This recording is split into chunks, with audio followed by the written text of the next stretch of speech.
takatifu ya mwana kondoo. Mungu, tunajiachilia mikononi mwako. Kanisa lako tunanyenyekea mbele zako. Tunahitaji useme na maisha yetu, useme na fahamu zetu, katika jina la Yesu na kwa damu takatifu ya mwana kondoo. Hekima yangu ikapungue Bwana, bali hekima yako iongezeke ndani yangu, katika jina la Yesu na kwa damu takatifu ya mwana kondoo. Mungu mtakatifu, nikiomba na kushukuru. Kanisa tuseme amen.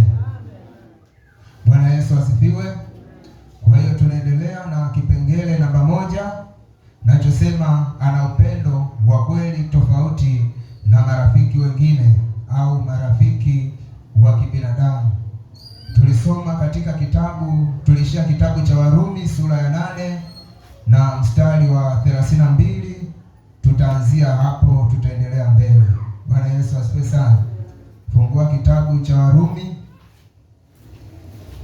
sura ya 8 na mstari wa 32. Kama tumeshafika, neno la Mungu linasema, yeye asiyemwachilia mwana wake mwenyewe, bali alimtoa kwa ajili yetu sisi sote, atakosaje kutukirimia na mambo yote pamoja naye? Bwana Yesu asifiwe sana. Nakumbuka hapa tulianzia mstari wa 31 unaoanza nasema, basi tuseme nini juu ya hayo? Mungu akiwapo upande wetu, ni nani aliye juu yetu? Yeye asiyemwachilia mwana wake mwenyewe, bali alimtoa kwa ajili yetu sisi sote, atakosaje kutukirimia na mambo yote pamoja naye? Bwana Yesu asifiwe sana. Tuliangalia maandiko mengine huku, tunaona jinsi gani Yesu alivyojitoa kwa ajili ya ulimwengu. Tuliona ni namna gani Yesu alivyoonyesha upendo wake kwa wanadamu kwa kutoa uhai wake mwenyewe. Kwenye ile Yohana 15 anasema, hakuna upendo ulio mkuu kuliko huu wa mtu kujitoa uhai wake kwa ajili ya rafiki yake. Bwana Yesu asifiwe sana. Kwa hiyo tunaona kwamba Yesu ana upendo wa kweli kuliko marafiki wengine au kuliko rafiki wa kibinadamu. Bwana Yesu asifiwe sana. Kwa hiyo tunaangalia maandiko yanavyotushuhudia. Tukianza kuyapima maisha yetu, tukianza kuangalia maisha yetu au tukimwangalia Yesu Kristo katika maisha yetu, tunaona ni mwenye upendo wa kweli kuliko wanadamu tunaoishi nao. Bwana Yesu asifiwe sana. Jana nilijaribu kuuliza swali moja, nikasema kwamba ukiwa na rafiki yako unaweza ukakubali hata uchukue mafua yake tu. Bwana Yesu asifiwe sana. Alafu yeye yale mafua yamuondoke, ubaki nayo wewe ndani ya wiki moja. Ilionekana hakuna anayeweza kukubali. Bwana Yesu asifiwe sana. Nakumbuka siku moja nilikuwa nafundisha watoto, niliwafundisha somo hili. Nikawa nawauliza, ni nani anayeweza kutoa uhai wake kwa ajili ya rafiki yake? Walisema hakuna anayeweza. Nikawauliza, je, nani yupo tayari kufa kwa ajili ya baba yake? Mmoja alinyosha mkono, alisema yupo tayari. Bwana Yesu asifiwe sana. Lakini nilijua huyu bado haelewi anachokifanya. Bwana Yesu asifiwe. Mtu mwenye akili timamu hata usema wewe uishi au wewe ufe, baba yako aishi, hakuna anayeweza kukubali. Au yupo kati yetu anyoshe mkono? Bwana Yesu asifiwe sana. Kwa hiyo hata kama baba yako unampenda sana, mama yako unampenda, mke wako unampenda, mme wako unampenda, safari ya uhai kila mtu anajipenda mwenyewe. Bwana Yesu asifiwe sana. Na ndio ukweli uliopo. Hakuna anayeweza kusema naweza kufa kwa ajili ya mwenzangu. Hakuna. Bwana Yesu asifiwe. Ila ikiwa ndugu zetu wanatutoka, tunalia na kuomboleza, lakini hakuna anayejaribu kwamba naondoka naye au nizikwe pamoja naye. Hakuna. Bwana Yesu asifiwe sana. Lakini Yesu anasema hakuna upendo ulio mwingi kupita huu wa mtu kutoa uhai wake kwa ajili ya rafiki yake.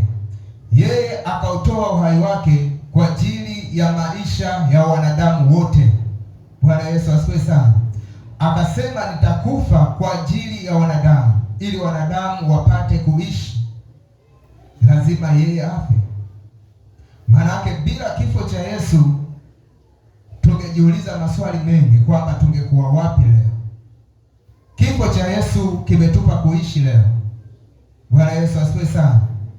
Wapo watu wengi ambao maisha yao yangekatiliwa mbali mapema sana, lakini kwa kumwamini Yesu Kristo maisha yao yapo mpaka leo. Bwana Yesu asifiwe sana. Walipigwa na magonjwa mabaya, shetani aliwagaragaza, shetani alitamani kuangamiza kabisa, lakini walipolitia jina la Yesu wakawa hai tena. Bwana Yesu asifiwe sana. Kuna watu wanashuhudia, nasema mimi kama sio Yesu nisingekuwepo leo. Maisha yangu kama sikukutana na mchungaji fulani nisingekuwepo mpaka leo, maana yeye ndiye aliyeniombea mpaka nikapona. Bwana Yesu asifiwe sana. Hicho sio kukuombea, alikuombea kwa jina gani? Bwana Yesu asifiwe. Alikuombea kwa jina la Yesu, ambaye Yesu huyo alikufa kwa ajili yako. Bwana Yesu asifiwe. Kwa hiyo hakuna jina lingine linaloweza kutuokoa isipokuwa jina la Yesu. Bwana Yesu asifiwe sana. Maandiko yanatuambia kwamba hakuna jina jingine litupasalo kuokolewa kwalo isipokuwa jina la nani? La Yesu. Wanadamu wamepewa jina moja la kuokoa ambalo ni jina la Yesu. Kwa hiyo Yesu alipoangikwa msalabani akachukua uzima wa mwanadamu. Bwana Yesu asifiwe sana. Akachukua mauti iliyokuwa juu yetu, akaachilia ule uzima wake ukaja kwetu. Bwana Yesu asifiwe. Ndio maana nasema alipopandishwa Kalvari alichukua laana, alichukua magonjwa, alichukua mauti, alichukua mateso, alichukua masikitiko yetu, akatuachia amani, akatuachia furaha, akatuachia afya njema. Bwana Yesu asifiwe sana. Kuna watu wamekaa kwenye ndoa wanasema kwamba huku hakuna uzao, lakini yote majawabu Yesu alikuja kuyaleta. Bwana Yesu asifiwe sana. Wapo watu wanasema kama si maombi mimi nisingekuwa na uzao hata leo.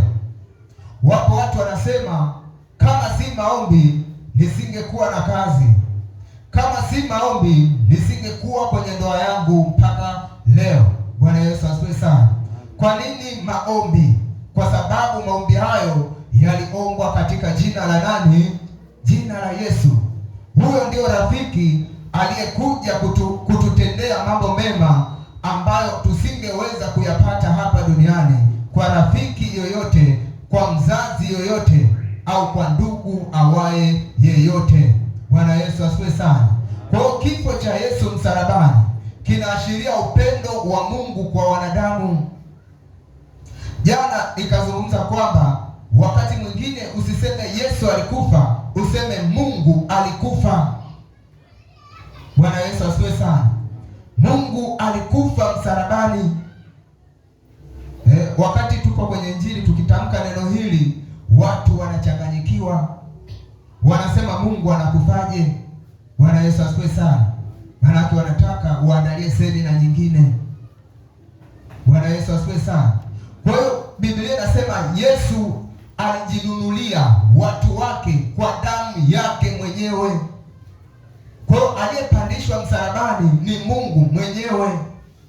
Aliyewapenda wanadamu ni Mungu mwenyewe. Aliyekupenda wewe ni Yesu mwenyewe. Bwana Yesu asifiwe sana.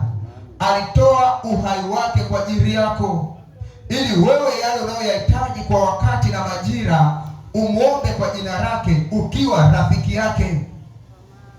Jana nikagusia kwamba kusudi kuu la kufa kwa Yesu ni kwamba wanadamu tuingie mbinguni. Bwana Yesu asifiwe sana. Ndio maana nasema alipojinunulia watu kwa damu yake, akawatakasa wawe kanisa safi lisilo na hila wala mawaa yoyote wala makunyanzi, ili kanisa hilo lipate kwenda mbinguni. Bwana Yesu asifiwe sana. Kwa hiyo kama Yesu alikufa kwa ajili yako, kitu cha kuhakikisha kwenye maisha yako kwamba katika kifo cha Yesu hiki mimi na uhakika wa kuingia mbinguni. Bwana Yesu asifiwe sana. Hapo ukiangalia kwamba kwa maana jinsi hiyo Mungu aliupenda ulimwengu hata akamtoa mwana wa pekee, ili kila mwaminie asihukumiwe, awe na uzima wa milele. Bwana Yesu asifiwe sana. Anataka kuwa na uzima wa milele, maana yake tunapokufa katika mauti hii ya kwanza, tuwe na uhakika wa kufufuliwa na kuvikwa mavazi mapya, tukamwone mwanakondoo tena. Bwana Yesu asifiwe. Yesu hakutoa uhai wake ili kwamba sisi tuje tutimiziwe haja zetu hapa duniani. Alitoa uhai kwa kusudi ambalo analo yeye, sio makusudi yetu. Bwana Yesu asifiwe. Alitoa uhai kwa kusudi la kututoa dhambini, atuvike utakatifu, twende mbinguni. Hakuja kwamba kutoa uhai wake ili atuponye magonjwa tubaki watu wa dhambi. Hakutoa uhai wake pale msalabani ili akupe mme uendelee na anasa kwenye ndoa yako. Hakutoa uhai wake Kalvari akupe mke ukaendelee na maisha yako unayoyajua. Hakutoa uhai wake ili akupatie kazi uwe bize na kazi umsahau yeye. Hakutoa uhai wake ili akutoe kwenye magonjwa uendelee na anasa. Bwana Yesu asifiwe. Bali alitoa uhai wake akutoe dhambini, akuvike utakatifu, mwisho wa siku muonane mbinguni. Bwana Yesu asifiwe sana. Kwa hiyo kusudi kubwa la Yesu la kutoa uhai wake msalabani, anasema kwamba ninyi mmekuwa rafiki zangu mkiyashika yale niwaamruyo. Siwaiti tena watumwa, kwa sababu mtumwa hajui alifanyalo bwana wake, bali ninyi nimewaita rafiki. Yale niliyoyasikia kwa Baba nimewaarifu. Kwa Baba alisikia mambo gani ambayo Yesu aliwaarifu mitume? Alisikia mambo ya ufalme yanayohusu wokovu, yanayohusu uzima wa milele. Bwana Yesu asifiwe sana. Ndio maana katika kitabu cha Luka anawaagiza kwamba wanapoenda kuhubiri waseme ufalme wa Mungu umekaribia. Waambieni watu, tubuni mwokoke mkabatizwe, kwa maana ufalme wa Mungu umekaribia. Hatoe agizo kwamba mkawahubiria kwamba tubuni mwokoke, maana Mungu atawapa mema. Bwana Yesu asifiwe sana. Agizo kuu ni ufalme wa Mungu. Kwenye Mathayo anaagiza kwamba tukawafanye mataifa kuwa wanafunzi, mkiwafundisha kuyashika niliyowaamuru, mapenzi ya Mungu. Bwana Yesu asifiwe sana. Sio mapenzi ya kwetu. Kwa hiyo hapa kwenye Warumi anazungumza kwamba yeye asiyemwachilia mwana wake mwenyewe, bali alimtoa kwa ajili yetu sisi sote, atakosaje kutukirimia na mambo yote pamoja naye? Anazungumza kwamba kwa ajili ya maisha yetu yaliyokuwa ya dhambi, Mungu hakumzuia Yesu, bali alimwachilia, akautoa uhai wake ili sisi tutoke mautini tuingie katika uzima wa milele. Lakini anauliza swali, atakosaje kutukirimia na mambo mengine yote pamoja naye? Bwana Yesu asifiwe sana. Hayo mambo tunayoyataka sisi, ndio anasema atakosaje kutukirimia mambo mengine pamoja naye. Unapoomba kazi isikufarakanishe na Mungu. Unapoomba mme au mke, asikufarakanishe na Mungu. Maana yake umepata mme katika Bwana, umepata mke katika Bwana, ishi naye katika Bwana. Bwana Yesu asifiwe sana. Umepata kazi katika Bwana, fanya kazi katika Bwana. Umepata biashara katika Bwana, fanya biashara yako katika Bwana, kwamba biashara yangu pamoja na Yesu, ndoa yangu pamoja na Yesu, mtoto wangu pamoja na Yesu, mme au mke pamoja na Yesu. Bwana Yesu asifiwe sana. Sio ukikipata kikutoe kwa Yesu, maana yake umejiingiza kwenye tanzi ambayo hutaweza kujinasua, kwa sababu umekionja kipawa cha Mungu alafu umeona hakifai. Kwa hiyo yale tunayoyataka Mungu anaweza kutupatia pamoja na Kristo. Kwa hiyo unapoyapata unaishi nayo ndani ya Kristo, sio unayapata unatoka. Bwana Yesu asifiwe sana. Kwa maana hiyo ni kwamba watu wengi huwa wanabidii kwa Mungu ikiwa wana shida. Shida zikisha toka hawana time na Mungu. Watu wanasota kumtafuta Mungu ikiwa hana kazi. Akishapata kazi anamwona Mungu wa nini? Bwana Yesu asifiwe. Amen. Akishapata kazi anakuambia Mungu wa nini? Mbona kazi niliyoitaka nimepata? Bwana Yesu asifiwe sana. Amen. Kumbe Mungu alitaka uombe kazi, upewe kazi, uwe na kazi yako pamoja na Mungu. Bwana Yesu asifiwe sana. Amen. Hakutaka upate kazi umwache Mungu. Kwa wakati mwingine watu wanaomba vitu hawapati kwa sababu wanakuwa na nia mbaya ndani yao. Yakobo kwenye kitabu cha Yakobo sura ya 4 anasema kwamba wakati mwingine mwaomba wala hampati, kwa sababu hata mkiomba mwaomba vibaya ili mvitumie kwa tamaa zenu, sio vitumike katika mapenzi ya Mungu. Bwana Yesu asifiwe sana. Unapoomba kitu kwa Mungu ukitumie katika mapenzi ya Mungu, ndicho Yesu alichokikusudia. Ndio maana anasema atakosaje kuwakirimia vitu vyote pamoja naye. Mtu anapata kazi anasema sina time na Mungu, hii kazi nitapata pesa, nitafanya mambo yangu. Bwana Yesu asifiwe sana. Kwa hiyo anasema hata mkiomba mwaomba vibaya, ndio maana mwaomba hampati, kwa sababu mkiomba mnaomba kwa tamaa zenu, sio kwa mapenzi ya Mungu. Bwana Yesu asifiwe sana. Ndio mtu anaomba apate fedha, majirani wamkome. Anaomba biashara yake iende ili majirani wamuone.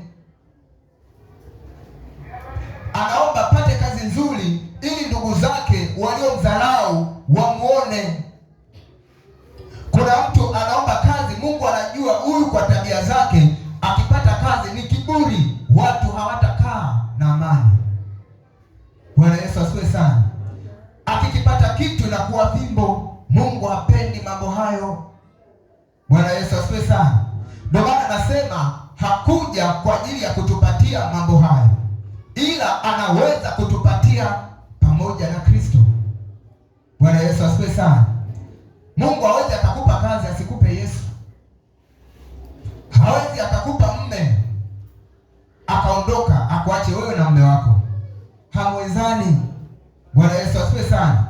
Kumbuka, kama ulipata mme au mke kwa maombi, lazima atunzwe kwa maombi.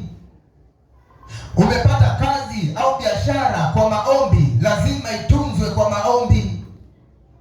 Bwana Yesu asifiwe sana. Kwa nini itunzwe kwa maombi? Maanake unamshirikisha Yesu moja kwa moja. Una ushirika mzuri na Yesu, maanake anaushirika pia na kazi yako. Lazima atukilimie mambo yote pamoja na Kristo. Bwana Yesu asifiwe sana. Haleluya, watu wa Mungu. Huo ndio upendo wa Yesu kwa wanadamu. Mambo mengine yote anatupa, lakini nategemeana sisi tunayatakaje hayo mambo. Bwana Yesu asifiwe sana. Wakati mwingine tunakosa uvumilivu, sisi tunakuwa na haraka. tunaona kama Mungu anachelewa kujibu, lakini hachelewi. Anasema hawai wala hachelewi, anafanya mambo kwa majira. Wakati mwingine wewe unaomba majira yako bado, kaa kwenye uvumilivu, Mungu atakutimizia haja yako. Kwa nini? Kwa sababu anakupenda wewe, hapendi mateso yako. Bwana Yesu asifiwe sana. Unavyoumia, unavyoteseka, vile una huzuni, maumivu ulio nayo juu ya maisha yako, Yesu ana maumivu makubwa kuliko wewe mwenyewe. Wangapi wanaelewa hilo? Yaani hata kama ungekuwa na uchungu na maisha yako namna gani, ungekuwa na maumivu juu ya maisha yako namna gani, maumivu alionayo Yesu juu ya maisha yako ni makubwa kuliko ya kwako.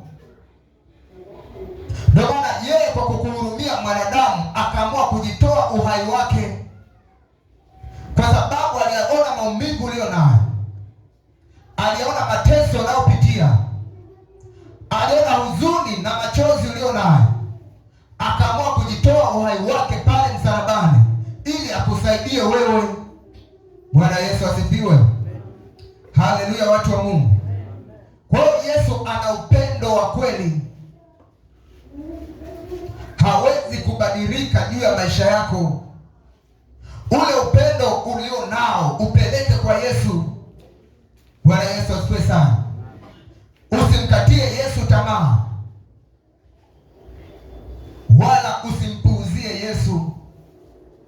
Bwana Yesu asifiwe sana. Tusogee mbele kidogo kwenye kitabu hiki cha Warumi, turudi nyuma.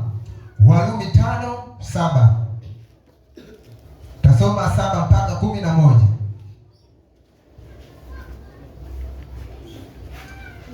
Warumi 5:7 mpaka mstari wa 11.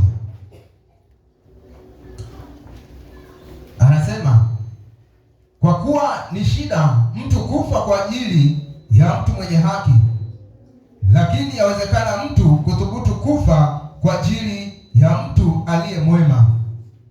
Bali Mungu aonyesha pendo lake yeye mwenyewe kwetu sisi, kwa kuwa Kristo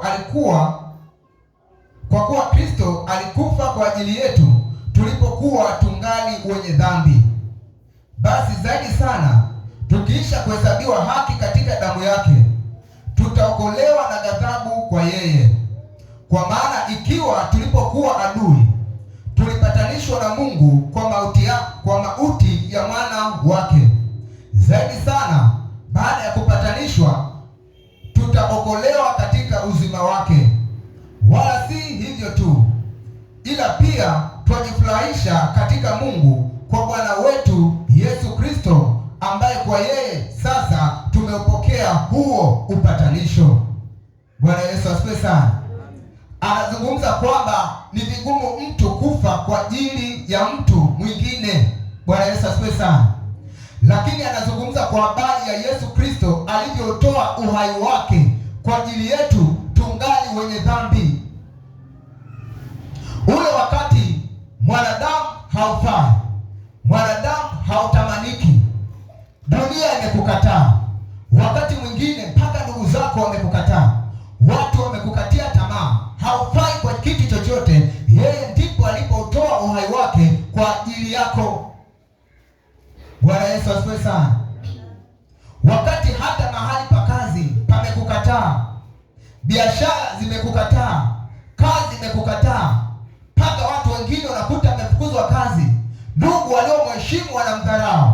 Wakati wa mapito kama hayo, ndio wakati ambao Yesu alikufa kwa ajili yako. Hakufa kwa ajili ya watu wenye haki, alikufa kwa watu wasiofaa. Bwana Yesu asifiwe sana, ili awafanye au watu wafae mbele zake. Anasema kipindi tulikuwa na uadui na Mungu, tulikuwa hatufai mbele za Mungu. Anasema kwa maana ikiwa tulipokuwa adui, tulipatanishwa na Mungu kwa damu yake. Bwana Yesu asifiwe sana. Tulipokuwa adui, tulipatanishwa na Mungu kwa damu ya Yesu Kristo. Haleluya kanisa. nirudie mstari huu hapa.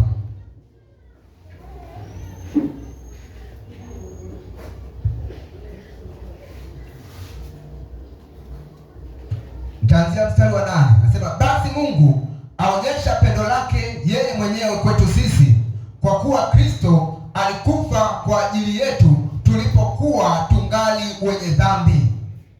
Kwa tulipokuwa na dhambi ndipo Yesu alipokufa kwa ajili yetu, ili azifute dhambi zetu, tuhesabiwe haki bure kwa Mungu. Bwana Yesu asifiwe sana. Mstari wa 9 anasema, basi zaidi sana tukiisha kuhesabiwa haki katika damu yake, tutakombolewa na ghadhabu kwa yeye. Tukisha kuhesabiwa haki katika damu yake, tutakombolewa na ghadhabu kwa yeye. Hasira ya Mungu ambayo itawaka kwa ajili ya ulimwengu mzima, kwa ajili ya kuangamiza watu wenye dhambi, sisi tunahesabiwa haki kwa Yesu Kristo. Bwana Yesu asifiwe sana.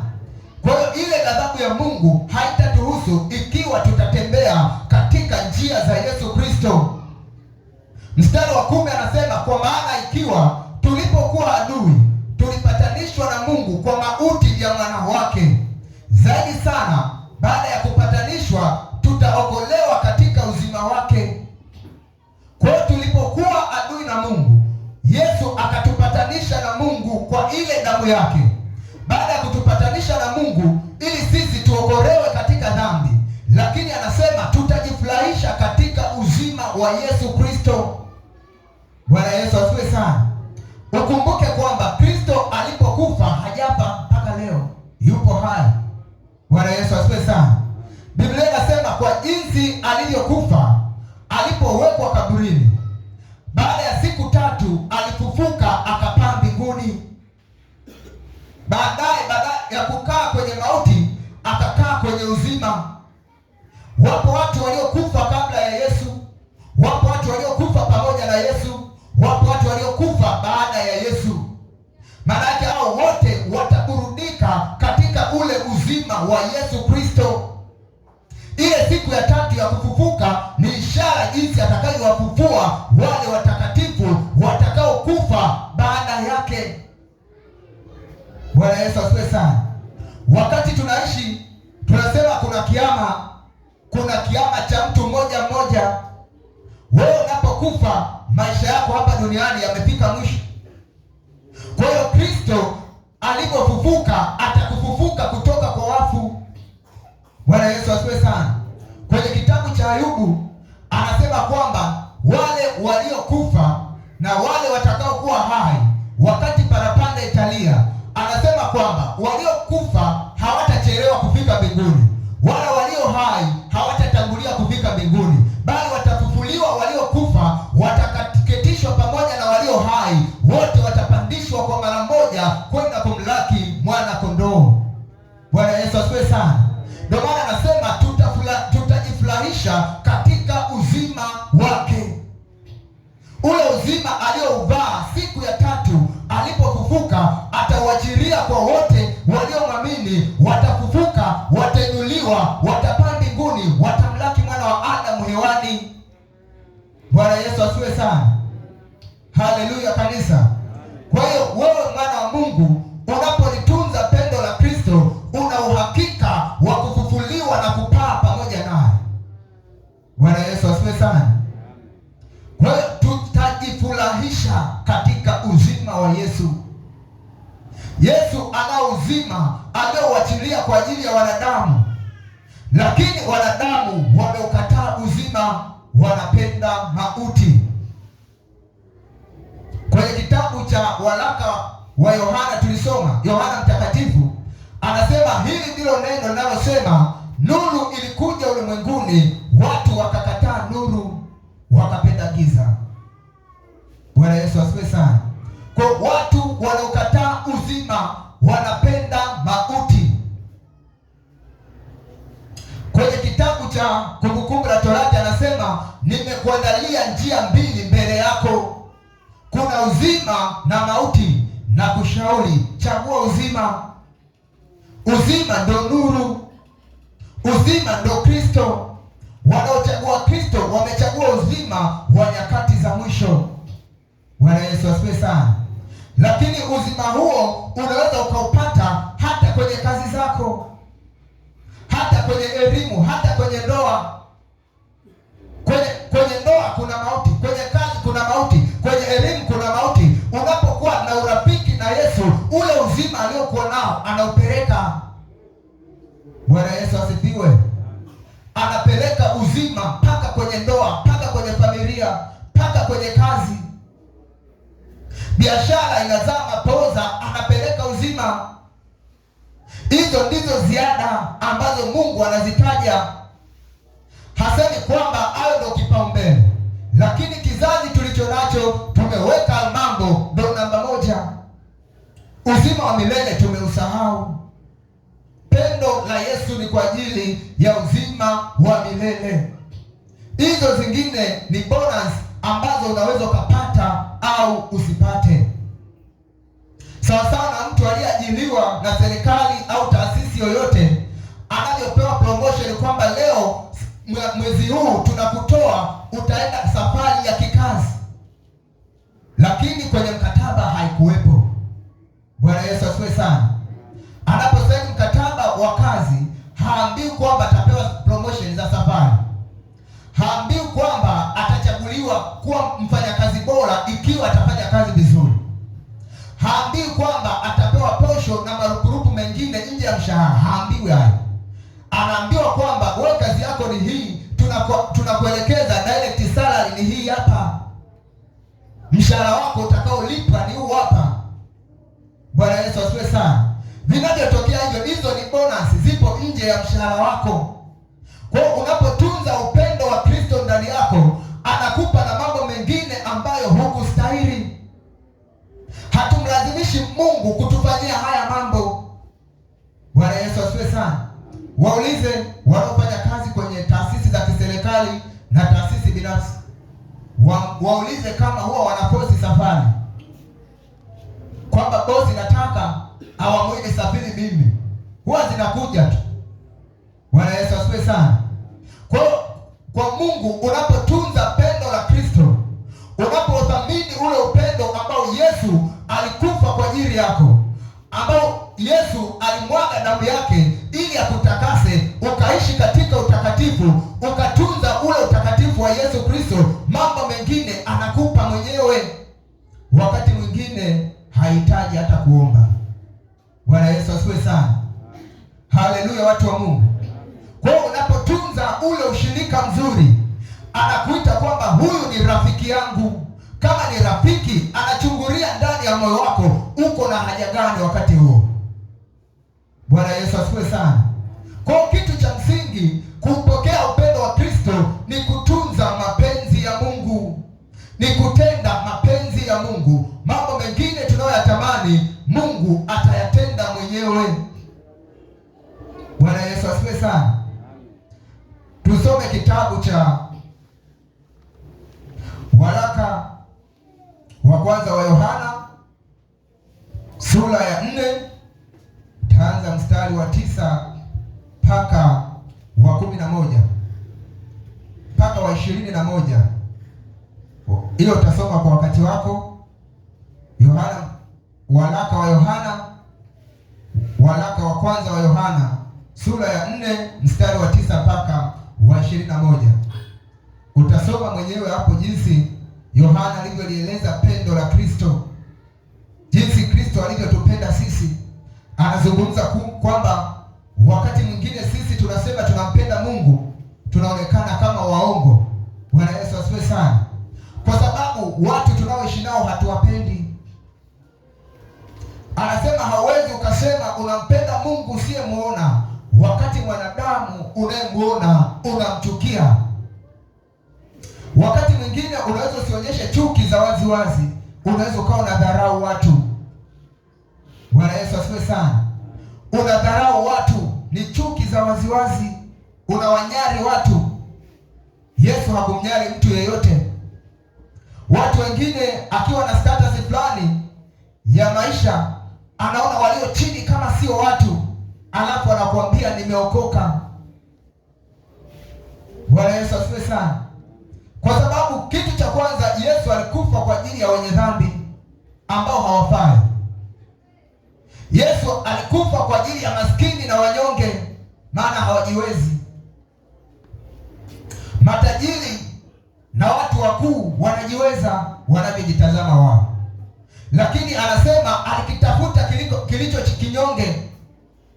Alikuja kwa ajili ya maskini na wanyonge, watu ambao hawafai, hawathaminiki. Ukiwa na pendo la Mungu ndani yako, huwezi kuishi na watu kwa matabaka. Hakuna upendo wa Mungu ndani yako.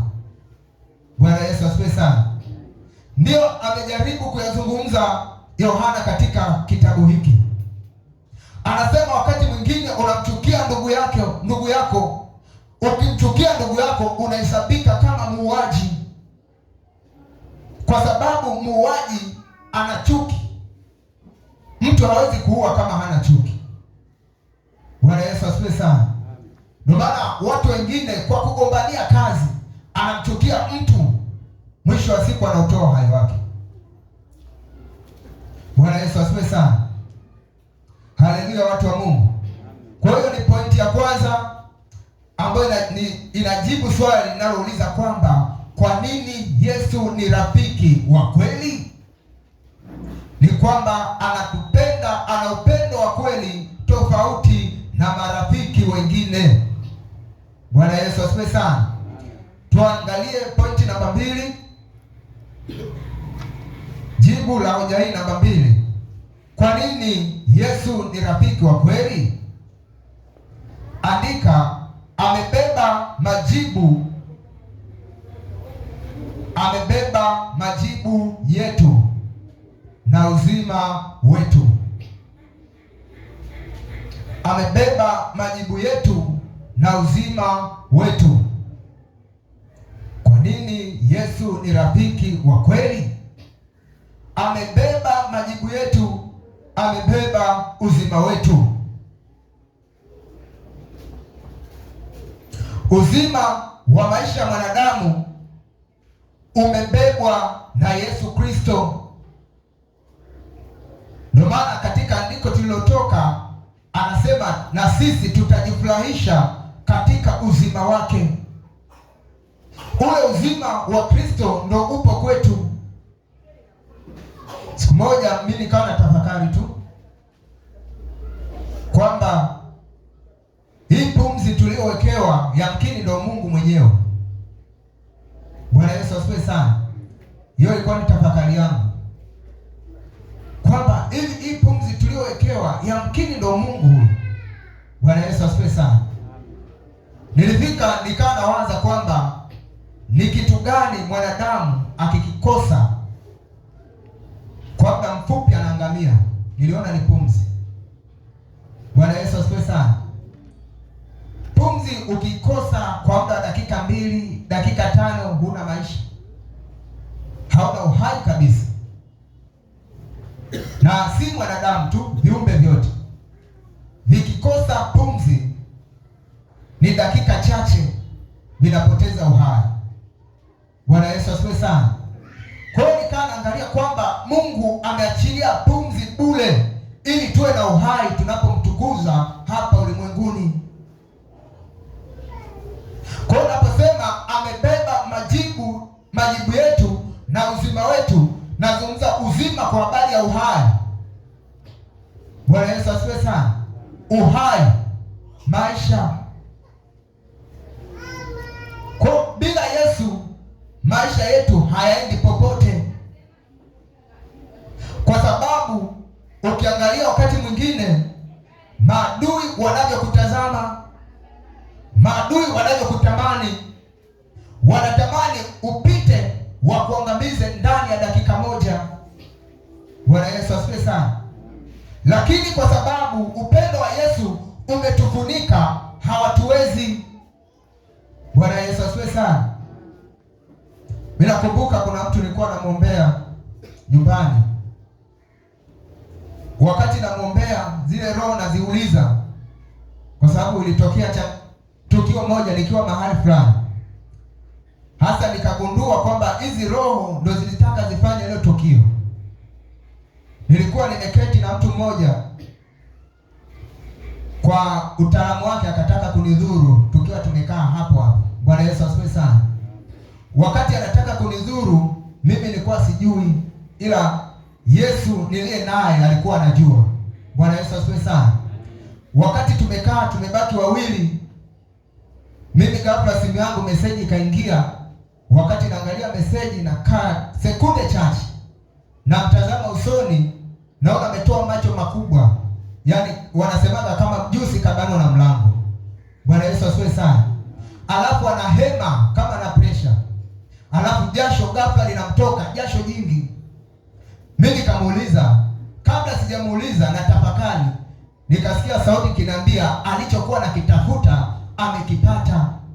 Bwana Yesu asifiwe sana. Nikamuuliza sasa, ndugu vipi? Mbona sikuelewi? Anasema hapana, hamna shida yoyote. Mbona una sweti? Mbona una hema juu juu? Akaniambia labda ni pombe niliyokunywa. Nikamuuliza hiyo pombe hujawahi kuinywa? Anasema nakunywa kila siku. Umezidisha kipimo? Ananiambia hapana, leo nimekunywa chupa moja tu na kunywa zaidi ya chupa moja. Nikamwacha nikasema pole. Yule mwenyeji akaja akamfuata kwa sababu alikuwa mgonjwa na uguzo. Akachukua kile kipimo wanachopimia pressure, akampima, anamwambia mbona pressure yako iko sawa? Kwa sababu alikuwa na shida. Mbona pressure yako iko sawa? Akabidi aombe, aseme naomba nikapumzike wapi? Chumbani. Mimi nikaondoka. Sasa baada ya mwaka mmoja nikawa namuombea mtu nyumbani. Hasa nilipoziona zile roho nikajua hizi roho, huyu ni mtu fulani huyu. Bwana Yesu asifiwe sana. Nikazihoji. Siku ile tulipokuwa tumekaa pale, nini kilichokupata? Ndio nikawa ninanieleza, nasema ungejua siku ile kitu tulichokuwa tumekipanga juu yako. Kwanza ulipopanga safari unakuja, tuligundua tukajikoki. Bwana Yesu asifiwe sana.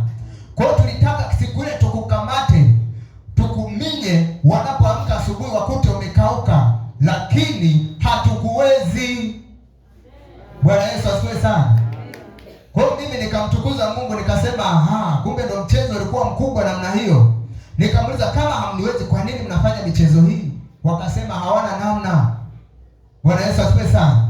Sasa nawauliza mimi nimewakosea nini? Hawajui nilichowakosea. Kwa hiyo maana nasema kwamba maadui wanatamani wewe ufe hata sasa hivi. Wanatamani uangamie hata sasa hivi. Kwa sababu ya wema wa Mungu na upendo wa Mungu amekuhifadhi hai mpaka leo. Bwana Yesu asifiwe sana. Kwa hiyo mimi najiuliza, kumbe nisingekuwa na Yesu, siku ile ingekuwa mwisho wa historia yangu. Bwana Yesu asifiwe sana. Wanatamani wayakatishe maisha yako mapema. Wakati mwingine ni kwa sababu kuna kazi zako tu unazifanya zinaenda vizuri. Wivu. Kwa nini yeye mambo yake yamwendee? Ili asiwe kero kwetu tukate maisha yake. Wanajipanga ni usiku wa manane, ni mchana, hawana muda maalum, wakati wote wapo kazini. Kwa hiyo lazima wewe mtu wa Mungu uwe mjanja. Bwana Yesu asifiwe sana. Na ujanja wako ni nini? Ni kukaa vizuri na Yesu. Huna ujanja mwingine. Ukitoka kwenye mfumo umeliwa. Wanakula nyama mchana kweupe. Unakatwa kwenye hatima yako mapema sana. Ayubu anasema msiutamani usiku wa manane ambapo watu ukatwa kwenye hatima zao. Wewe usiku unasema nimepumzika, wenzako wanakupigia hesabu kwamba tumfanye vipi tumwangamize. Umewatenda nini hawajui. Lakini wanachotaka kujua wakuangamize. Bwana Yesu asifiwe sana. Kwa bila Yesu kuwa na upendo mkubwa juu yako, majibu ya maisha yako wala uhai wa kwako usingekuwepo hata leo. Bwana Yesu asifiwe sana. Ili uendelee kuwa hai, uendelee kuishi, lazima Yesu ahusike kwenye maisha yako. Lazima njia zako uzikabidhi kwa Bwana. Ili kazi yako iwe na uhai, lazima uikabidhi kwa Bwana. Ili ndoa yako iwe na uhai, lazima uikabidhi kwa Bwana. Ili elimu yako iwe na uhai, lazima uikabidhi kwa Bwana. Ili kazini kwako uwe na heshima na mamlaka, lazima kazi uikabidhi kwa Bwana. Bwana Yesu asifiwe sana. Ukisema kwa akili zangu, wanakutoa mapema, wanakukata mapema, kwa sababu hawana jema. Watakusifia, watakwambia ndugu yangu, una akili sana, wewe unafanya kazi kwa weledi sana, kichwa chako ni chepesi sana, lakini wanakuweka karibu wafanye nini? Wakumalize. Bwana Yesu asifiwe sana. Kwa hiyo majibu ya maisha yetu aliyeyabeba ni Yesu Kristo. Uzima wa maisha yetu aliyobeba ni Yesu Kristo. Afya tulizo nazo alizozibeba ni Yesu Kristo. Yesu ndiye amebeba afya yako, ndio maana unatembea mpaka leo. Pumzi unayevuta ni Yesu ameiweka ili uwe hai mpaka leo. Lakini uaminifu wake, hiyo pumzi anaiachilia kwa wema na wabaya. Ndio maana anasema Mungu upendo alionao ni wa ajabu. Anasema anaangazia jua lake waovu na wabaya, anaonyeshea mvua yake waovu na wabaya, waovu na wema. Bwana Yesu asifiwe sana. Lakini pumzi ameiachilia kwa wema na wabaya, bila upendeleo. Tunapata haki sawa. Na kama mtu anataka kulima, ukilima vibaya ni mtu mwenye haki, hupati. Mmoja akilima vizuri anapata. Bwana Yesu asifiwe sana. Haleluya, watu wa Mungu. Ingekuwa Mungu anafanya mambo kama alivyomtenda Farao, nadhani watu wengi wangekuwa na nidhamu kidogo kwa Mungu, kwa sababu wakati Mungu anampiga Farao, wana wa Israeli kwenye mji waliokaa hawakupatwa na mabaya yoyote. Ilinyesha mvua ya mawe na moto katika nchi ya Misri yote, lakini ile kona waliokaa wana wa Israeli mabaya hayakuwepo. Kulitokea nzige wakala chakula chote, kulitokea damu juu ya mito yote ya Misri, kulitokea vyura, nzi na chawa, lakini upande walikokaa wana wa Israeli mabaya hayo hayakuwapika. Bwana Yesu asifiwe sana. Ilikuwa kipindi kile amefanya kwa upendeleo kwamba hawa ni watu wangu, hawa ni maadui wa watu wangu. Kwa hiyo sasa hii vita nasimama niicheze mwenyewe, wajue kwamba nipo Mungu nayeweza kuangamiza hawa na kuhifadhi watu wangu. Bwana Yesu asifiwe sana. Lakini haya mambo yanapotokea mabaya juu ya nchi, wakati mwingine tunaathirika wote. Yanaweza katokea mafuriko yanasomba mashamba ya mwema na mwovu. Unaweza ukatokea ukame, yanakauka mazao ya mtu mwema na mwovu. Bwana Yesu asifiwe sana. Bado ni rehema za Mungu. Lakini kitu cha kugundua kwamba sisi tuliomwamini Kristo, kuna mabaya huwa hayatugusi. Bwana Yesu asifiwe sana. Kuna mabaya huwa hayatugusi kabisa. Wakati mwingine taifa linaweza likapita katika mapito magumu, hofu na mashaka. Watu wa Mungu bado wanatumaini kwa Mungu. Mungu anawapa ujasiri, Mungu anawapa tumaini, Mungu anawahakikishia kwamba mtapita hapa, hamtaangamia. Lakini wasio na Mungu wanatazama serikali, walio kwenye mamlaka hawana Mungu, na wenyewe wana hofu, wanajitafuta kujiokoa wao kwanza. Bwana Yesu asifiwe sana. Ninyi wa hali ya chini, ndio maana watu wanaanza kufa kwa pressure, itakuwaje baada ya siku 3 amekufa. Lakini wenye tumaini na Mungu wanasema, bali madamu Mungu yupo hai, hata kubali niangamie na mabaya haya, hata kubali niangamie na maovu haya, atanirinda, atanitetea, ataniponya, atanitunza. Bwana Yesu asifiwe sana. Wakati mwingine anapoona magumu yanazidi, anasema kwamba haya, kufa kwangu ni faida na kuishi ni Kristo. Nikifa Bwana ametaka, nikiishi Bwana ametaka. Kufa ni faida, kuishi ni Kristo. Kwa hiyo anasema hata nikifa hakuna shida, nikiishi Bwana ni mwema. Bwana Yesu asifiwe sana. Kwa hiyo tunakuwa na tumaini, tunajifariji katika neno la Mungu, tunajifariji katika huyu aliyebeba uzima wetu, wakati tunakiri kwa ujasiri kwamba akitaka Mungu akitaka naweza nikaenda, lakini asipotaka siende. Bwana Yesu asifiwe sana. Ameshika uzima. Maana watu wengine hofu ya maisha, hofu ya mauti inapokuja, tunatamka kwamba sitakufa bali nitaishi, sitakufa bali nitaishi mpaka niasimulie matendo makuu ya Mungu. Kwa nini? Tunatumaini. Umeomba kidogo, unasema sitakufa kwa jina la Yesu, nitaishi kwa jina la Yesu, kwa sababu Kristo amebeba uhai wangu, alikufa kwa ajili yangu ili mimi niwe hai, sitakufa kwa ugonjwa huu. Mwisho wa siku unashangaa unaishi tena. Watu ambao hawana Kristo wanapopatwa na magonjwa fulani wanakuwa na hofu, kwa sababu uhai wao hawajui umebebwa na kitu gani. Bwana Yesu asifiwe sana. Kwa sisi tunakuwa na tumaini kwamba Yesu Kristo atatupa kuishi tena. Bwana Yesu asifiwe sana.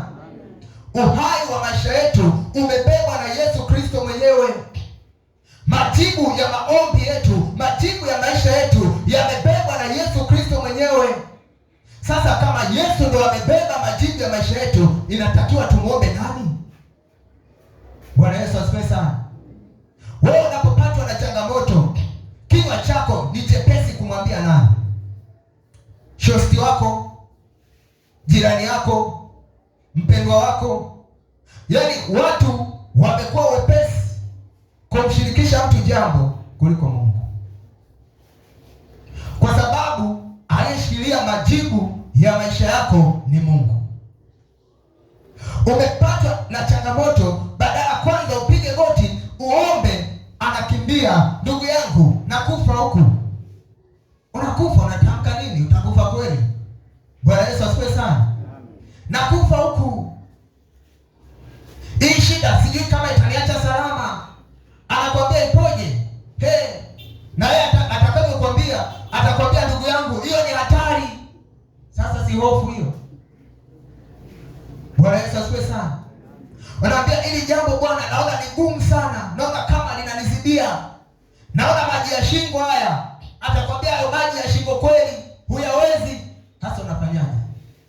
Ndio rafiki uliyomkimbilia. Bwana Yesu asifiwe sana. Unapoona maji ya shingo, kitu cha kwanza, mwana wa Mungu, piga goti, mwambie Yesu. Maji ya shingo huwezi kuvuka, mwambie Yesu, yamenifika. Pengine atakupa majibu ufanye kitu gani. Kwa hiyo umekuwa mwepesi wa kumshirikisha rafiki bila kujali huyu rafiki upo namna gani. Anaweza kuwa rafiki yako umeshibana kweli, lakini ndani yake unajua amebeba kitu gani? Haujui. Anakuwazia nini anapokaa kwenye mawazo ya siri? Anafikiria vitu gani? Wengine wameangamizwa na hao marafiki zao. Jana nimetoa mfano kwamba unaweza ukawa na rafiki yako, mmefanya naye partnership, biashara yenu inafanya vizuri, lakini akachungulia mbele kuna matunda mazuri zaidi. Ili ayafaidi, anaanza kukuwazia kwa hila, anakuondoa kwenye mfumo. Bwana Yesu asifiwe sana. Haleluya, watu wa Mungu. Ni rafiki ndio, mmeshibana. Watu wakiangalia wanasema hawa maisha yao mbona mazuri, mpaka tunatamani urafiki wao. Lakini mmoja wao katikati ana mawazo machafu. Ndio huyo unapatwa na jambo, unataka umpelekee akushauri, kwa sababu hujamchungulia ndani ana nini. Bwana Yesu asifiwe sana. Kwa hiyo sikuzuii kumshirikisha rafiki yako jambo, lakini kuna mambo ya kuzingatia. Haya yamewapoteza wengi, wameharibikiwa wengi kwa sababu ya mtu wa karibu. Mwisho anajuta, anasema ningejua tena, alikuwa mtu wangu wa karibu, nilikuwa namshirikisha kila kitu. Bwana Yesu asifiwe sana. Kumshirikisha mtu jambo, wakati mwingine lazima uombe Mungu, nimshirikishe nani, akuonyeshe mtu sahihi aliyebeba hatima ya kusudi ya jambo hilo. Jambo linapokuja gumu kwako, Mungu anataka umtegemee, lakini wapo watu ambao Mungu amewaandaa kukupitisha hapo.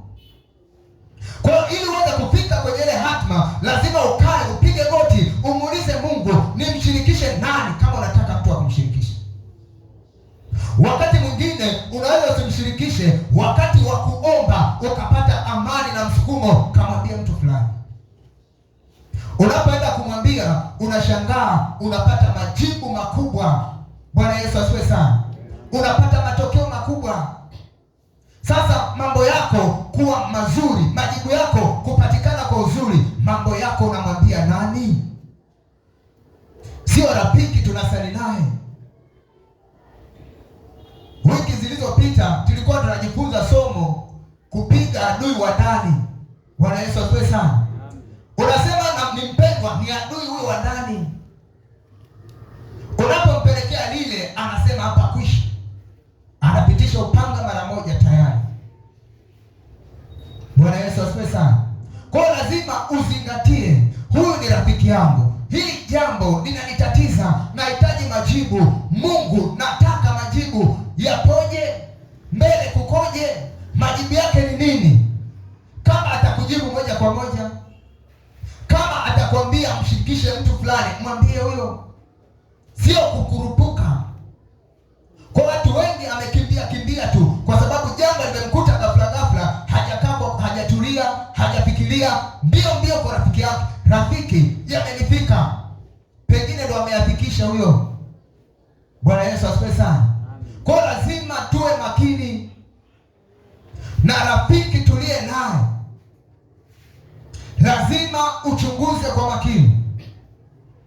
Bwana Yesu asifiwe sana. Kwa unaweza ukasema namwambia huyu niko salama, kumbe ndipo unapoangamia. Aliyebeba majibu ni Yesu Kristo. Ndio maana anaitwa rafiki wa kweli, tena ni rafiki wa karibu. Kila jambo unalolitaka, anayetoa majibu ni Yesu Kristo. Anatoa majibu yaliyo sahihi. Wengine wanaweza akatoa majibu lakini sio sahihi. Unapotaka majibu yaliyo sahihi, lazima uingie magotini kwanza, kwamba Mungu, ili jambo lipoje? Ametualika, kama ukisoma kitabu cha Isaya 41 mstari wa 21, Isaya 41:21. Ngoja tusome hapa. Umuulize Mungu maswali. Mungu anataka tumuulize yeye ili atoe majibu. Bwana Yesu asifiwe sana. Isaya 41:21 anasema, haya, leteni maneno yenu, asema Bwana, toeni hoja zenu zenye nguvu, asema mfalme wa Yakobo. Lete maneno kwa Mungu, peleka hoja kwa Mungu zenye nguvu, zile zinazokutatiza, yale magumu yanayokufanya mpaka unatoa machozi, anasema yalete kwa mfalme wa Yakobo, anayajibu. Bwana Yesu asifiwe sana. Haleluya, watu wa Mungu. Anasema lete hizo hoja, lete au maswali, lete yanayokutatiza. Sio peleka kwa rafiki yako, peleka kwa Yesu, peleka kwa mfalme wa Yakobo. Tabia ya wafalme ni kutoa solution ya jambo. Jambo linapotatiza juu ya taifa, mfalme anatoa majawabu kwamba hili tutaenda nao hivi na hivi na hivi. Anasema mwambie mfalme wa Yakobo hoja zako zenye mashiko, hoja zako zenye nguvu, mpelekee yeye ili akupe majibu. Bwana Yesu asifiwe kanisa. Jiulize wewe, hoja zako unapeleka wapi? Maswali yako magumu unamuuliza nani? Haleluya. Maswali magumu unamuuliza nani? Na ukimuuliza huyo mtu unapata majibu gani? Unapata kuendelea mbele, kurudi nyuma, kukata tamaa au kusonga mbele? Kwa hiyo ukimuuliza mtu asiye sahihi, utarudi nyuma. Bwana Yesu asifiwe sana. Unaweza ukawa unaishi kwenye wokovu, umepata changamoto fulani, unatoka unamshirikisha mtu, ni baba yako au mama yako, hajaokoka, hajui mambo ya ufalme, atakwambia shida ni wewe Yesu unayemshikilia huyo. Unaona wenzako hawasali, mambo yanaenda. Tangu ulipookoka mambo hayaendi. Umeuliza swali kwa mtu asiye sahihi, lakini amekupa majibu. Je, majibu hayo ni sahihi? Bwana Yesu asifiwe sana.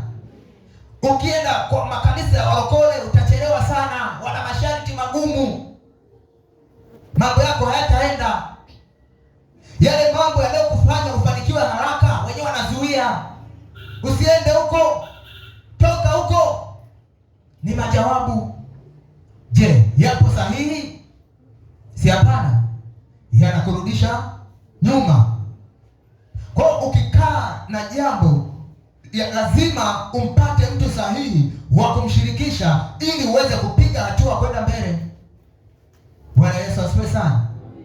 Kwa ili umpate mtu sahihi lazima upite magotini kwanza, upate msukumo wa ndani, upate ushuhuda wa ndani kwamba mwambie jambo hili mtu fulani ndio amebeba hatima yake.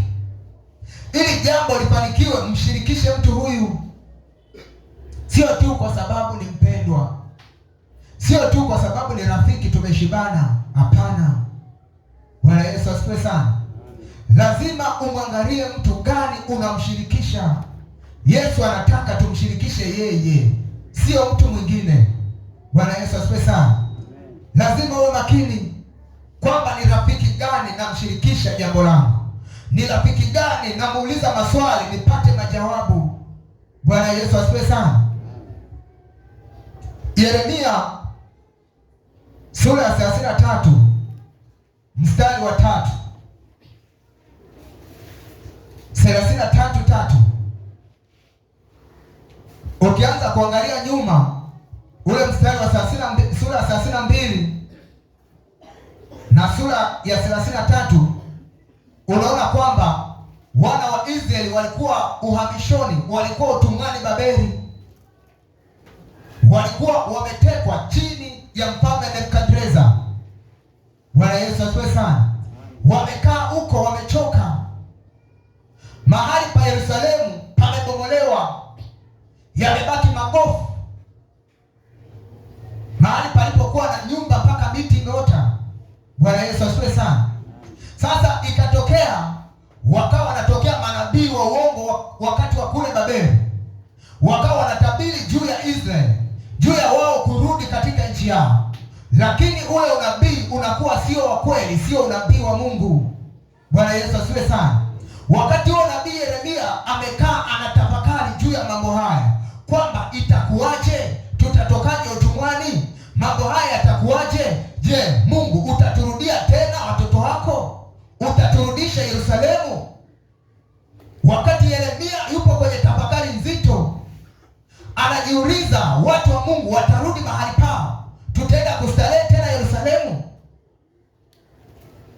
Wakati huo Yeremia, neno la Bwana likamjia kusema, niite nami nitakuitikia na kukuonyesha mambo makubwa magumu na ya ajabu usiyoyajua.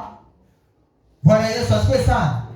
Ukiendelea pale, anaanza kumwambia kwamba hawa Israeli niliwapeleka huko Babeli kwa sababu waliacha maagizo yangu, walinitenda dhambi, nikaamua wakamatwe wapelekwe utumwani. Niliwaacha juu ya nchi ya Yerusalemu, niliondoa uso wangu, wala uso wangu haukupatikana tena.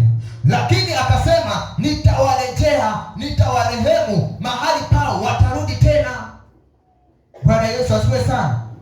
Huyu Yeremia hakumuuliza mtu mwingine, alikaa akitafakari, akihojiana na Mungu kwamba watu wako Israeli, Bwana, ni lini watatoka utumwani? Je, Yerusalemu utairudia tena kama zamani? Maboma yaliyobomolewa yatajengwa tena? Nyumba zilizovunjwa zikachomwa moto zitajengwa tena? Watu wako tutastarehe Yerusalemu na kukuimbia na kukutolea ibada na kukutolea dhabihu? Mungu akamwambia Yeremia, kaa kwenye utulivu, niite, usilalamike, itakuonyesha mambo makubwa na magumu sio ya juu. Kwa hiyo wewe unapopita kwenye mapito magumu, lazima ukae magotini, umwite Yesu akuonyeshe majibu makubwa ya maswali usiyokuwa na majibu nayo. Maswali magumu najiuliza, je, kesho yangu ipoje? Hatima yangu ipoje? Maisha yangu nitakuwa kuwaje baada ya miaka hii miwili? Elimu yangu itafikaje mwisho? Kazi niliyo nayo itakuwaje? Nimemaliza chuo, nataka kazi, itakuwaje? Kaa magotini, muulize Bwana. Haleluya! Sio kukaa kwenye mkumbo. Unapokaa kwenye mikumbo wanasema saa hizi kazi hakuna. Ni kweli, za kwao hazipo. Wewe ukimtegemea Bwana, kazi zipo. Bwana Yesu asifiwe sana. Haleluya, watu wa Mungu. Usikae kwenye mkumbo. Kazi zipo, za kwao ndo hazipo, lakini kwa Mungu zipo. Ni kwamba hatujampa Mungu nafasi, hatujamuuliza kwa habari ya hatima yetu, kwamba Mungu, nikitoka hapa naenda wapi? Unakuwa unafikiria peke yako. Mungu anataka ufikirie wewe, ukichoka rudi kwake, kwamba Bwana, nimeishia hapa, unasemaje? Bwana Yesu asifiwe sana. Ndio anamwambia Yeremia, nitakuonyesha. Atakuonyesha. Kwa nini akuonyeshe? Umekaa, umetafakari, umemuuliza. Maana akili inapofika mwisho anaanza pale. Bwana Yesu asifiwe sana. Anasema akili zenu zinapofika mwisho ndipo mimi Mungu napoanzia kutenda. Mawazo yangu ni mawazo ya juu sana, kama zilivyo mbingu. Akili zangu ni akili za juu sana, hazilingani na za wanadamu. Unapofikiri kwa akili zako za mwisho, Mungu hajaanza kufanya kazi. Bwana Yesu asifiwe sana. Hajafikiri chochote juu yako. Alafu unapomwambia Bwana, nimechoka, nimefikiri mpaka nimekonda, nimefikiri mpaka kichwa kinauma, anakuambia mwanangu, akili zako ni ndogo sana, huu mzigo niachie. Bwana Yesu asifiwe sana. Usibebe mizigo mizito, mpelekee Yesu. Amen. Haleluya, watu wa Mungu. Usiishi maisha kwa kufuata mikumbo. Ukijifunza kwa wana wa Israeli, hawakufuata mikumbo, ingawa tu wakiwa njiani walitaka kumjaribu Musa. Bwana Yesu asifiwe sana. Walitaka kumjaribu Musa, lakini Musa alisimama, kwa sababu alitunza agano la Mungu, alizijua ahadi za Mungu, akayajua matendo na ishara za Mungu, akawaaminisha Israeli. Akasema hata kama tumefika kwenye bahari, nyuma yetu kuna jeshi la Farao linatufuata, bado Mungu atawatetea, bado Mungu atawapigania, bado Mungu atawashindia. Ninyi kaeni kimya, tulieni. Wewe unapofikia magumu, unapomwachia Mungu, manake tulia, acha Mungu afanye. Bwana Yesu asifiwe sana. Anasema Bwana atawapigania na ninyi mtanyamaza kimya. Manake Mungu atatoa jibu la kwamba hawa maadui walio nyuma yetu wanatukaribia, itakuwaje? Hii bahari iliyo mbele yetu itakuwaje? Akawaambia nyamazeni kimya, Bwana atawapigania, ninyi tulieni. Tena nawaambia Wamisri wanaokuja hao mbele nyuma yetu hatutaona kamwe siku zote za maisha yenu. Anawaambia tulieni Israeli, msiogope. Anayepigana ni Bwana, sio nyinyi. Kwa hiyo katika maisha yako unaona Misri, jeshi la Farao linakuja, mbele kuna bahari, usilielie, nyamaza, mwambie Bwana kwamba hapa napitaje. Bwana Yesu asifiwe sana. Unapomwambia Bwana hapa napitaje, ndio ile bahari. Anamwambia Musa, nakupa akili, umeshika nini mkononi? Musa anamwambia Bwana, ninayo fimbo. Anamwambia inua, piga bahari. Bahari ikagawanyika, Israeli wakapita nchi kavu. Je, matendo ya Mungu yameisha? Leo anakwambia kwamba hilo swali unalojiuliza, kaa kwanza na Mungu, shika neno la Bwana, mwambie Bwana, hili teso lililo mbele yangu, hii bahari ipo mbele yangu, huu mlima upo mbele yangu, ninaupasua kwa jina la Yesu. Huu mlima utapasuka, utapita salama. Bwana Yesu asifiwe. Utapita, kwa sababu anayepasua mlima ni Bwana. Aliyegawa bahari ni Mungu, sio Musa. Wana wa Israeli walikuwa wanalia, hawajui tutafika wapi. Wakajiuliza kwamba Farao atakapofika na jeshi lake, je, tutajitosa baharini au tutauawa na upanga? Musa anasema hata kufa hata mmoja, wote tutavuka hai, na wewe aliyokusumbua utaangamia. Hayatakurudisha nyuma, Bwana atakutetea, Bwana atakupitisha. Mwite yeye kwa jina la Yesu. Bwana Yesu asifiwe sana. Usikate tamaa, usimkatie Mungu tamaa. Wana wa Israeli walikuwa bado hawajalijua neno la Mungu. Wanamwambia Musa, si ndicho tulichokwambia?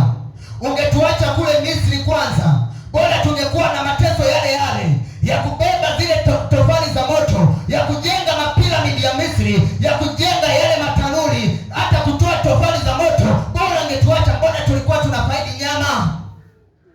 Bwana Yesu asifiwe sana. Kwa nini kutaka kutuulia jangwani? Bora tungezikwa makaburi ya Misri. Kwa nini tufie hapa? Musa anajua kwamba hao watu hawajazijua bado ishara za Mungu, hawajakutana na Mungu. Mimi nilikutana na Bwana kwenye mwali wa moto, akanambia ukuu wake, akanipa mamlaka yake, akanipa uwezo wake, akanipa akili. Akasema, Bwana, nyie wana wa Israeli, msilie, msikate tamaa, msihuzunike, yupo Bwana atawapiganie. Tulieni kimya mbele za Bwana. Bwana Yesu asifiwe sana. Haleluya, watu wa Mungu. Mungu yule ndiye tunayehubiri habari zake hivi leo. Mungu yule aliyepasua bahari ya Shamu ndiye anaweza kupasua mlima ulio mbele yako leo. Walipofika kwenye jangwa wakasema, Musa, tunataka maji. Mungu akamwambia Musa, piga mwamba, utatoa maji. Maji yakatoka juu ya mwamba. Kwa hiyo wewe unachokiwaza juu ya maisha yako, unapomwambia Yesu, atakupa akili, atakupa maarifa, atakupa ufahamu, atakumwambia mwanangu, pita hapa, mwanangu, fanya hivi. Unapofanya utaona matokeo, utastawi katika Bwana. Bwana Yesu asifiwe.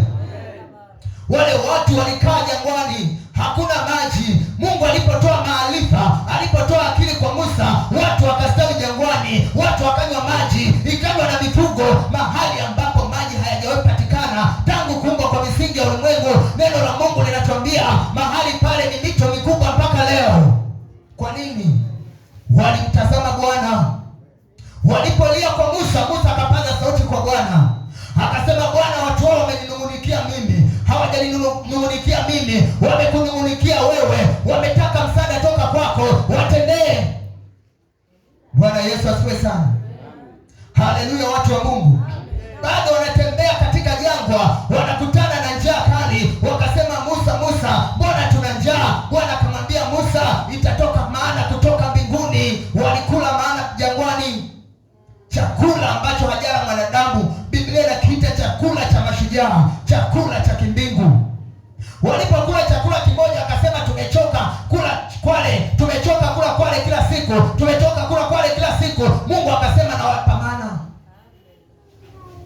Walikula kwale wakachoka, waliziomba kwa Musa, Mungu akawapa. Walipochoka wakamwambia Musa, tumechoka kula kwale, kwa sababu wanasema tunakumbuka nyama za Misri. Mungu akasema, nyama sio shida kwangu, nyama hizi hapa. Wakachoka kula kwale, wakasema, Bwana, tumechoka, akawapa mana. Bwana Yesu asifiwe sana. Maana yake Mungu anaweza kutenda jambo kubwa katika mazingira yoyote. Hafungwi na mazingira huyu Yesu.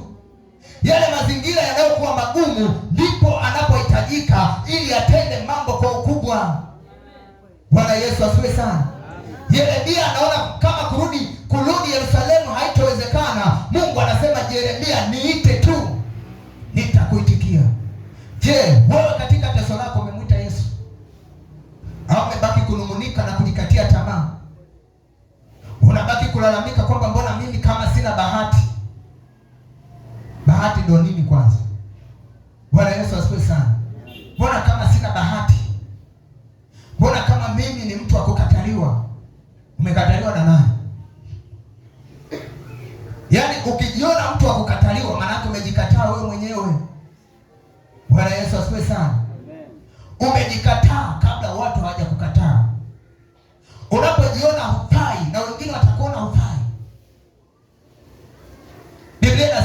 ajionavyo mtu nafsini mwake ndivyo alivyo. Ndio maana tunafundishwa kukiri mambo ya ushindi, kwamba sina kitu leo, sina kitu sasa hivi, lakini kesho yangu ni kubwa. Jitabirie mambo makubwa. Tamka unabii juu yako. Unaposema mimi ni mtu wa kuchoka, familia yetu ni maskini, wa kutoka nitakuwa mimi. Kwanza kaka yangu wa kwanza hajajenga, mimi najengaje? Ni mawazo ya kipepo kabisa haya. Bwana Yesu asifiwe sana. Mungu haangalii wa kwanza, anaangalia wewe. Wakati mwingine anasemaga Mungu haangalii kundi la watu, Mungu haangalii familia, anakuangalia wewe. Ndio maana anasema namtafuta mtu mmoja simame mahali palipobomoka nitengeneze boma. Familia yako inapita kwenye tabu, sio kwamba nikusanye baba yangu, nimkusanye mama yangu na ndugu zangu wote tuokoke ili tuombe. Hapana, anataka mtu mmoja asimame mahali palipobomoka, boma linasimama. Bwana Yesu asifiwe sana. Acha kujiona dhaifu, lazima ujione shujaa. Tuna Yesu mwenye nguvu ndani yetu. Tafuta Yesu akae ndani yako, akupe ule hodari aliyokuwa nayo. Alitoka mbinguni peke yake, alikuja kuhubiri injili duniani peke yake. Hakutaka malaika, msaada wa malaika kule mbinguni. Alijua kwamba nashuka duniani, Baba yupo na mimi, mimi nipo na Baba, kazi itaenda. Alitikisa ulimwengu peke yake, alitikisa mabaraza ya makuhani peke yake, mpaka wanaulizana maswali, wanasema hekima ya yule mtoto ni ya namna gani? Hatujawahi kuona. Alijiamini. Bwana Yesu asifiwe sana. Hata kama atakuita dhaifu, unapopita tembea kwamba mimi ni shujaa, pamoja na Yesu wangu mimi ni shujaa, pamoja na Mungu wangu ninazo nguvu, pamoja na Mungu wangu ninayo kazi, pamoja na Mungu wangu mimi ni tajiri, pamoja na Mungu wangu nitashinda, pamoja na Mungu wangu watesi lazima waanguke kwa jina la Yesu. Wanaosimama kupinga, usiogope kwamba wengi, kwamba ukoo mzima wote ni wachawi. Nimeokoka peke yangu. Haujaokoka peke yako, umeokoka na Yesu Kristo. Lazima akupe majawabu ya kuangamiza wale wote kwenye ukoo. Bwana Yesu asifiwe. Usijione dhaifu. Haleluya. Usijione dhaifu.